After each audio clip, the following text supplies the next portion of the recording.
We're gonna get our watch out, start a timer, and I'm just gonna turn this side burner onto the lowest setting right here, and we are just gonna simply hold this up just a little bit away from that gas burner.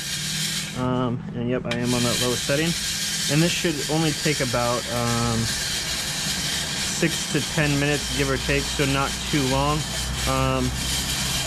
This is I've only done a few roasts so far with this method, but it seems to have done pretty well so far. I tried also an old electric popcorn popper. There's certain ones that you can buy that are specifically good for roasting. I think it's called the West Bend Poppery 2 or something along the lines of that. My problem with that was when I moved, my deck did not have an outlet. So when I tried to run it outside with an extension cable, it took off too much power from the roaster, so it ended up taking way longer than I expected. So I recently picked up this gas grill and just started to give this a shot here. So we're just simply going to keep agitating these beans and just keep moving them a little bit back and forth to make sure that we get a nice even roast. If you do more than 6 ounces, it will end up come out a little uneven and just not really be a great roast. Now, the nice thing about home roasting is it's a very inexpensive thing to get into if you already have a gas grill, which even those are only like $150. A flour sifter is only like $10–20. You probably already have something to cool down the beans and a wooden spoon lying around. So it's a pretty easy thing to begin. And the nice thing about it is, even though this roast isn't going to be as great as what you get from a specialty coffee shop in your city, it's still not going to be awful. And the nice thing about it is, typically you would go somewhere to a cafe and buy a 12-ounce bag for $20, give or take, and you can roast a single origin coffee at your home, and it costs about $7 per bag of coffee, or 12-ounce bag of coffee, or 16-ounce bag of coffee. So it usually yields a little bit around 12. You lose a little bit of weight in the roasting process. So you can already start to see that color difference going on in these beans. They're starting to get a little bit lighter, and some are even starting to brown. So we're just gonna... So far we're only about 4 minutes in, making some progress here. The nice thing about this is, even it's like 40 degrees outside here, and it's still doable to roast coffee. And quite a bit more color changing here, and quite a bit of smoke coming out here. So that's why you do this outside, is it produces such a mess and so much smoke that it's just a real pain to do inside.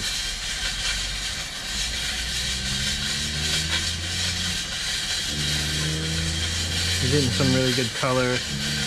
Eventually here you'll kind of start to hear some cracking, which is kind of an indicator that you're getting close to being done, that the beans are being more developed. I typically like to just go a little past what I think would be done. Sorry about that. I live close to a highway, so there's a little bit of traffic noise coming by. There you go. You can start to hear the cracks coming through. But I like to roast past the cracks a little bit, just because I found if you roast the beans a little too little, if you don't roast your beans long enough, it's really hard to grind with a hand grinder. But you can kind of start to see the mess, which typically once there's a mess, I just kind of go over to the side and blow out some of that chaff.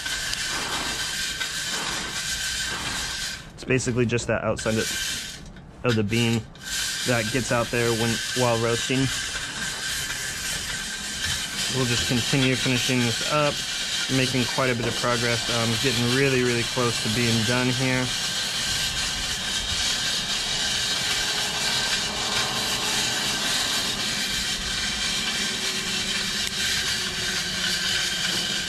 You can continue hearing that crack. A lot of smoke coming out here.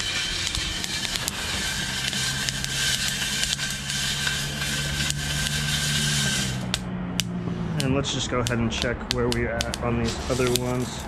So it looks like we could just go just a hair longer.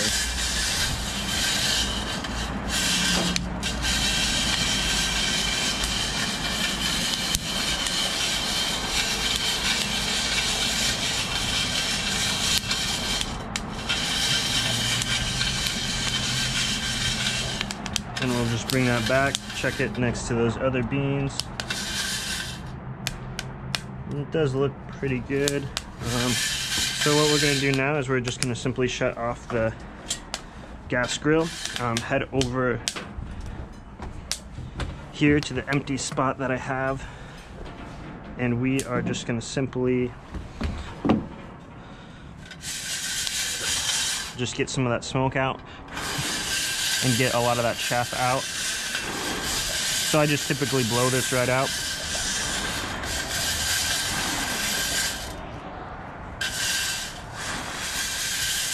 And having this little flour sifter just kind of helps cool it a little bit. And then to speed things up, we just move it in between a sifter. And then again, kind of just blow that chaff out. Knock the stuff out that's already in the flour sifter. Bring it, this little spoon, back over. And just kind of stir. Continue to blow out that chaff.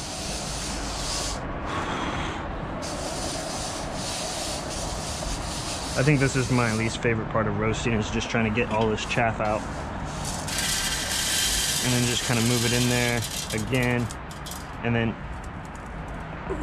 knock out that excess chaff.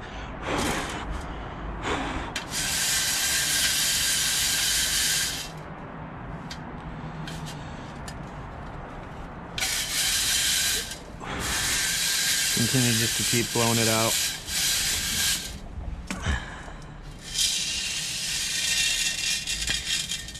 I strapped a GoPro on my head for this, so I apologize if I'm off a little bit on the where the video lands.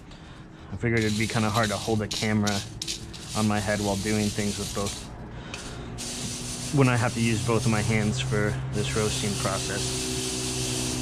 Okay, we're starting to get quite a bit of it cooled down. It's still pretty hot, but we're making a lot of progress. You want to do this pretty quickly right off the bat, just to because basically the beans are continuing to being cooked right now because they're hot, so cooling them down quickly is good. I've seen a lot of people just basically take a little tiny fan and put this on top of it and stir it, which has worked pretty well. So I basically just dumped that rest of it, the rest of the beans in there from that last roast. And you can see even between those two roasts, we got a decently even batch of beans right there. Some of that light coloring is just some of that chaff that's still on there, but we are good to go. Now that we're finished cooling these beans, basically we just now kind of have to wait a few days for these to degas, and then we got some coffee that's doable and that we're able to drink here. And this total for about 12 ounces that I have here, this took me probably 30 minutes counting setup and cleanup for this, so not a huge time investment to save like $13 from going to a specialty coffee shop and just picking up a bag. Now it's not going to taste as great, but again, there's just something about having coffee that you roast at home and that you put the work into. It just kind of makes it more enjoyable, as long as it tastes somewhat alright. If it tastes really bad, then that's kind of unfortunate. So you just clean off your grill and get rid of that chaff that's all over everywhere, and you're good to go. And that took only 30 minutes. So I hope you found this video enjoyable. I'm definitely going to be posting more of my roast here later down the road. I think I'm going to be upgrading soon to this thing called the Hive Roaster, so you should probably be able to expect that video coming out soon. But we would love to have you go ahead and subscribe to our channel and just see all the different videos that we put out based off of coffee. We have some out about manual espresso machines and all these different gear and stuff like that, modding some grinders, steaming and frothing melt. So be sure to hit the subscribe button for some more videos and check out some of the other ones that I already have posted. Thanks for watching.